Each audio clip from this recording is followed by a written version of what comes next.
DevilNeverCry.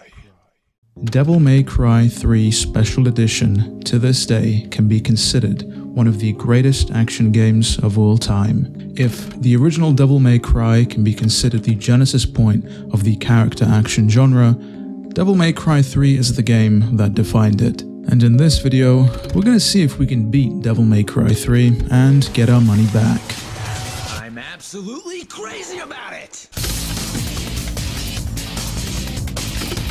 For those of you who are unaware or uninitiated, here's how things are going to work. Steam, as a platform, has a pretty lenient no questions asked refund policy, provided your refund request matches two separate requirements. The first of which is that the refund request must be provided within 14 days of purchasing the product, which for this video doesn't really matter.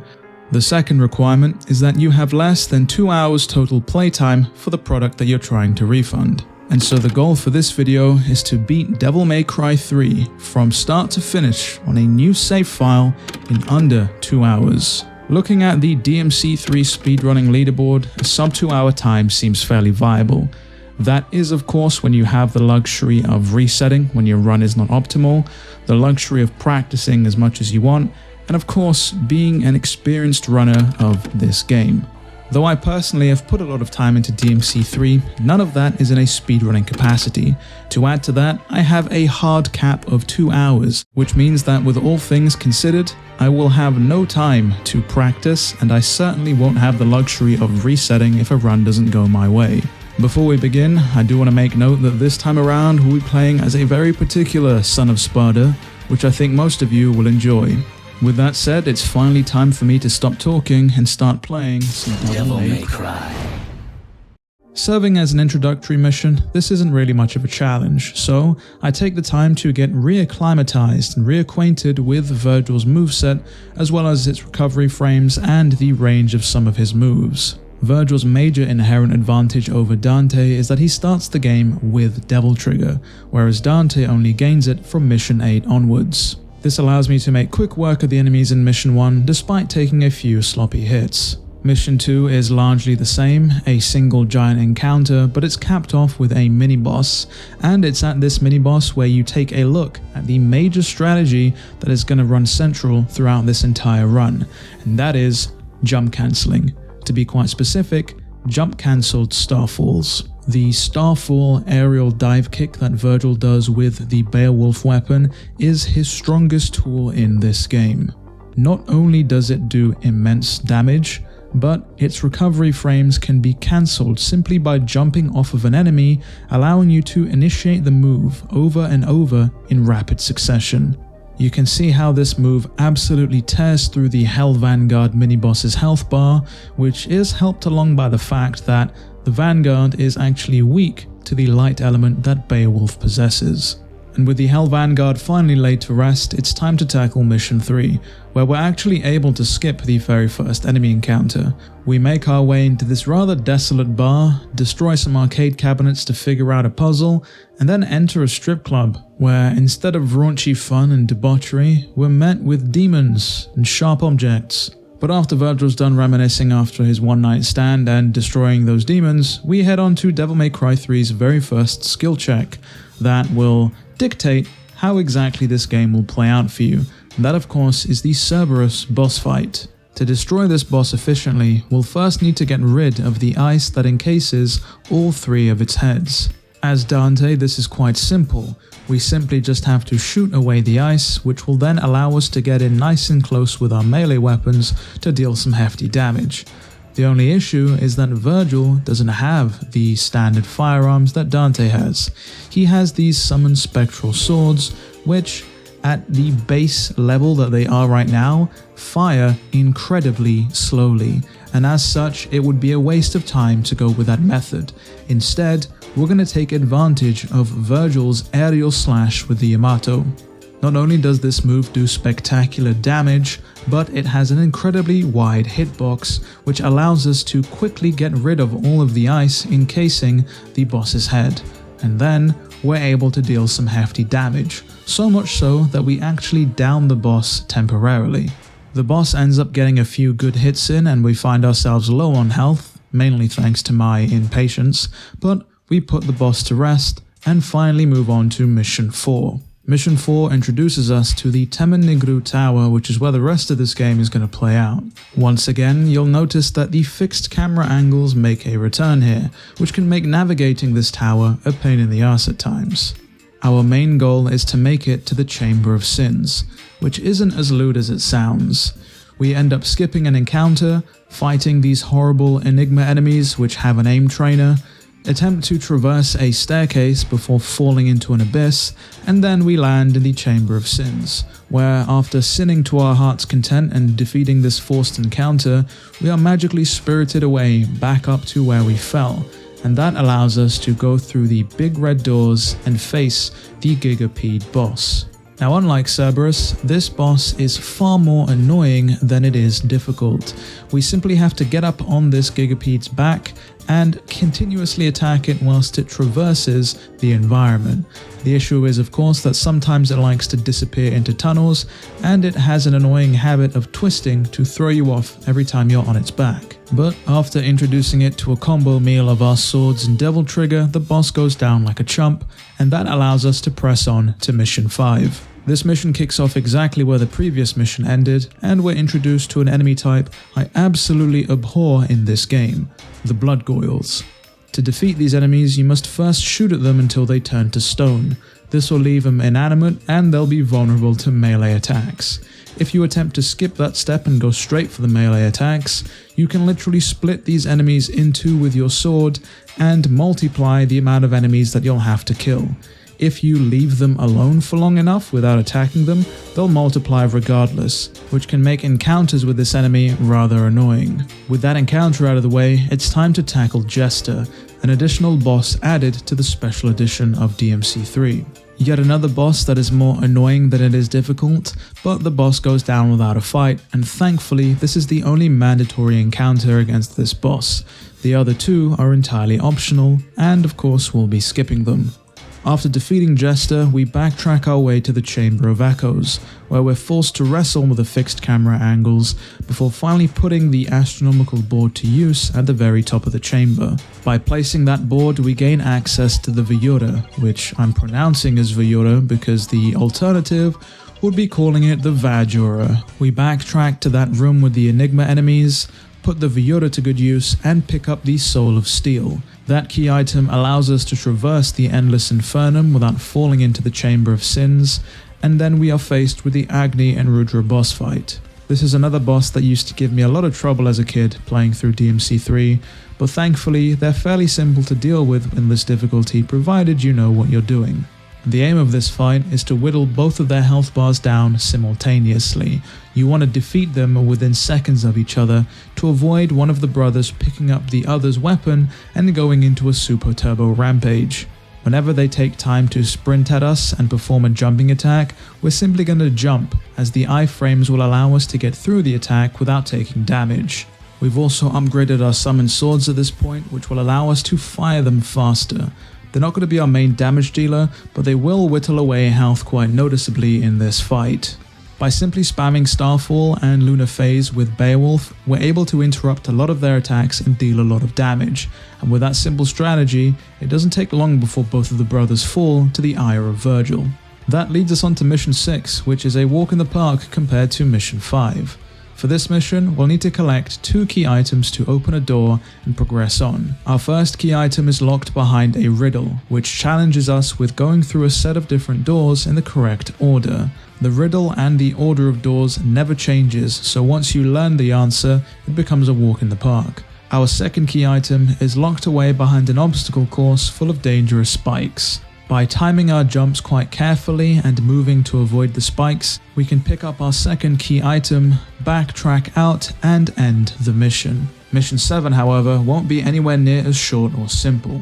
We begin this mission with Virgil throwing himself down several stories, entering a library, grabbing what essentially is a battery before using a bunch of demonic trampolines to spring us all the way back up. We then run past a set of giant jumbo chess pieces before being forced into an encounter with a new enemy type. These enemies are known as the Hellgreeds. Essentially, they can't attack us directly, but with their giant coffin, they can summon a multitude of enemies, and if left to their own devices, will continuously summon enemies. Great for keeping your style rank up, but not so great for a speedrun attempt. Jump cancelled starfalls make quick work of these enemies, allowing us to pick up the Siren's Shriek key item, use that battery we picked up to power a elevator, and then backtrack all the way into the Chamber of Echoes, allowing us to use that Siren's Shriek to open up a door by calming a flaming tornado. This allows us to enter the famous Cursed Skull Chamber. I say famous because this is a room that featured heavily and substantially in a lot of DMC3 combo videos. Again, this is another room that features the Hellgreed enemies, so this encounter can be as long or as short as you want it to be, depending on how quickly you can defeat these enemies. It doesn't take long for us to clear the entire room, and we're able to pick up a crystal skull. We then start backtracking, defeat a Hell Vanguard along the way, enter the Moonlit Mile, before facing off against ourselves in a mirror match atop the Temenigru Tower. Red Virgil, or Vante, is no match for us and gets absolutely rocked. There's a fair amount of maths behind this boss fight, similar to Kingdom Hearts 2's Revenge Values, where after a set amount of hits against Virgil, he'll retaliate with an automatic counter. None of that really matters to us though, as the jump cancelled starfalls lay him to rest. Mission 8 forces us to leave the Temenigru in the intestines of a giant flying demonic whale, the Leviathan. After traipsing accidentally through pools of acid, diving through pulsating orifices, and running away from a giant ringworm, we find ourselves face to face with the heart of the Leviathan boss fight. We chalk this boss up as another chump as it simply can't stand the power that Virgil's aerial slash holds. Mission 9 throws us into the deep end immediately as we're faced with giant demonic spiders. That's then followed up with a hallway full of groovy Beyblades which, if you get too close, have no issues with letting it rip. After picking up the Ambrosia key item, we're able to enter a waterfall and face off with the Nevin boss fight. Yet another boss that succumbs to our jump cancelled starfalls. Nevin attempts to save herself by giving us the smooch of life, but Virgil's a one girl kind of man and does away with her, Devil Trigger style. We're at mission 10 now, which is the halfway point of DMC3, and things are going okay. Not bad, but they could definitely be better. This mission tasks us with simply backtracking and getting to a moving bridge, which doesn't take too long. We encounter some literal floating Beyblades, but that is the only highlight of mission 10, before pressing on to mission 11. This mission introduces us to the Soul Eater enemies, which function largely the same as the boos from the Super Mario series. When you're looking at them, they're intangible, but as soon as you turn away, they pop up into existence. Not the hardest enemies to fight, but definitely a waste of time. We defeat the Soul Eaters, make a couple of statues cry, and then take the Demon Express all the way to the Beowulf boss fight. Sustained aerial slashes to the face and a mouthful of summoned swords ensure that this boss goes down without giving us too much difficulty. Mission 12, you guessed it, features even more backtracking, with the added caveat that our health is being constantly drained, with the added bonus of permanently being in our Devil Trigger state. Things are going swimmingly until this particular room full of blood goyles. I want to get up onto this platform so that I can exit this room, skip the encounter and move on, but I can't because I need to be able to double jump, which Virgil doesn't have. I can try and wall jump, but that doesn't work because the wall is curved and this fixed camera angle is horrible. I can try and teleport up there, except I also can't because the enemies are stealing my lock-on. So I have no other option but to destroy every single enemy in this room, allowing me to finally teleport to where I need to be and progress with the mission. We decide to smack up another Hell Vanguard in front of all his demon buddies before finally getting rid of this key item that drains all of our health, which then leads on to the Gedeon boss fight. This is a horse and chariot with the ability to manipulate time, except all the boss does is run away from us and attempt to hit us with explosive projectiles. Unfortunately, due to Virgil's lack of a double jump, I couldn't go with my usual strat of physically jumping on top of the boss's chariot and whittling away its health whilst it rides around the arena. Instead, we have to do things the slow way, with us attacking the boss every time it stops to take a breath. After absolutely bamboozling that stallion to the applause of absolutely no one, it's time to move on to mission 13, which opens up with more jumbo chests. After defeating those inanimate pieces of stone, we then tackle a light puzzle before moving on to another boss fight against ourselves. Can this be considered playing with ourselves, or beating ourselves off? I don't know. But what I do know is that the same strategy from mission 7 works in mission 13. The Virgil boss here now has access to Devil Trigger just like us, but it's inconsequential. Hitting this boss with 3 special moves such as Stingers or Starfalls will take this boss out of Devil Trigger and stop him from regenerating health. After reaching the climax of that fight, it's time to press on to mission 14, Drive. Whilst a DMC racing game would be pretty sick, that's not what we're doing here. The Temenigru Tower's layout has essentially been remixed thanks to the gate to the Demon World being open. That means it's time to do even more backtracking, except now things are in different locations, so the backtracking is a little more interesting. I would say the official drinking game for this video is to take a shot every time I say backtrack, but please don't. I don't want to put anybody in hospital. Mission 15 could essentially be considered Mission 14-2 Electric Boogaloo because yet again, we're going through a remixed environment, except we're now able to control that remix by slapping up on a magical moving contraption. We're tasked with finding 3 more Otterhalken fragments to power another lift which will move us onto the next mission. The only thing of note in Mission 15 is the introduction of the Fallen Angel enemies, which are another annoying enemy type which have a penchant for clipping through the environment and attacking you through walls. We enter Mission 16 with only 40 minutes left on the clock. Including Mission 16, that's 5 missions that we need to complete. I wouldn't necessarily say I was panicking at this point, but that timer was definitely weighing heavy on my mind, and things were taking a little longer than I thought they would. We start off Mission 16 by entering the Waking Sun Chamber and riding a giant wrecking ball. This allows us to pick up the Golden Sun Key item before fighting a forced encounter with even more pieces of chess. Then it's back to the Chamber of Sin for us, where after making a couple of giant balls touch each other tenderly, we're able to pick up another key item, the Onyx Moonshard. And with both key items in the palm of our hands, we're able to finally enter the library and face off against Lady. This boss fight is another game of cat and mouse, and who can blame Lady? I wouldn't want to face Virgil either, but it means that this boss is tedious and longer than it has to be. My impatience cost me a substantial amount of health, but we're able to defeat the boss without dying. Charging on, we sprint our way onto Mission 17, which opens up with a giant platforming chamber. Aesthetically, I think this is a pretty cool room. Realistically, it's a pain to get through. Fixed camera angles, a character with no double jump whatsoever, and terrible depth perception make for a wonderful cascade of trouble.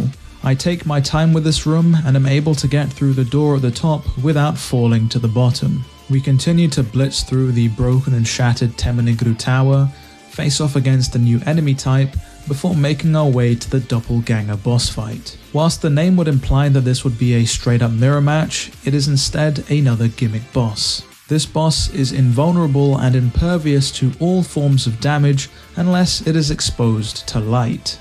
Conveniently enough, the room that we fight this boss in is filled to the brim with light switches. The goal of this boss fight is to turn on all of the light switches in this chamber. If you turn on one of the lights whilst the boss is in its area of effect, it'll be stunned for a few seconds. If you're able to turn on all of the light switches in the chamber, the boss will be vulnerable to damage for an extended period of time, which allow you to make quick work of it with jump cancelled starfalls. With that boss out of the way, we begin Mission 18 with less than 30 minutes left on the clock. 30 minutes is a fair amount of time, and typically I wouldn't be too worried, except Mission 18 is a boss rush, and as we know, the bosses in this game are the most lethal enemies of all. If anything in this game is going to force me to make mistakes and kill me, causing a huge time loss, it's going to be the bosses. With bated breath, we head into Mission 18 and the first challenge, the giant enemy chessboard. We spend the majority of the fight against this chessboard doing absolutely nothing but waiting for the king piece to finally become vulnerable to damage. The reason that we're waiting is because once we kill the king, all of the other chess pieces on the board will automatically die. After what seems like an eternity, the the king piece is finally vulnerable and we proceed to blow his ass out with a few starfalls. And then we're transported into the world of MC Escher. I mean, just look at this room, it's crazy. The quickest way for us to end this boss rush section and end mission 18 is to defeat Cerberus, Agnian Rudra and Beowulf again. We end up taking out all 3 bosses in that order, allowing us to progress on to mission 19. I know the boss at the end of this mission, Arkham, is going to be an absolute pain in the ass, especially when they take away our Devil Trigger, and so I devise a plan. Smother this boss in so much Jesus juice, aka holy water, that he'll never breathe again. And that's exactly what we do. After getting Arkham down to the halfway point of his health, and with our Devil Trigger being removed, we decide to drown this demon on dry land with the help of the holy water that we purchased at the beginning of this mission. And with just 15 minutes left on the clock, we head into Devil May Cry 3's final mission, Screaming Souls, Mission 20, where we face off against Virgil one last time. It doesn't take long for the muscle memory to take over and for the jump cancelled starfalls to absolutely obliterate this boss's health bar. They even pull their Devil Trigger at one point in an attempt to turn the tide, but it's already too late. As their health bar reaches 0, it is all finally over. The mission clear screen comes up and we've beaten Devil May Cry 3 in 1 hour, 45 minutes and 52 seconds. And with that all said and done and mission 20 behind us, that is the end of our run with Devil May Cry 3 having been bested in under 2 hours. Before we go any further, I do want to say a big thank you for sticking with me to the very end of this run. Thank you for all of your support. And of course, those of you who are still here listening, I want you to put DMC4 in the comments section of this video, and perhaps, just maybe, we'll tackle Devil May Cry 4. Circling back to the conclusion of this run, however, the game has been beaten within 2 hours, and we are well within our right to claim a refund. Or are we? I forgot to mention that I'm playing on console and not PC, so yeah, no refund for me it seems. If you enjoyed today's video, do be sure to drop us a like and consider subscribing. Not only does it help out the channel greatly, but it means you won't miss out on the next installment of this series. And with all that said and done, it has been me, DevilNeverCry. I'd like to thank all of you for watching, and as always, I'll see you all next video.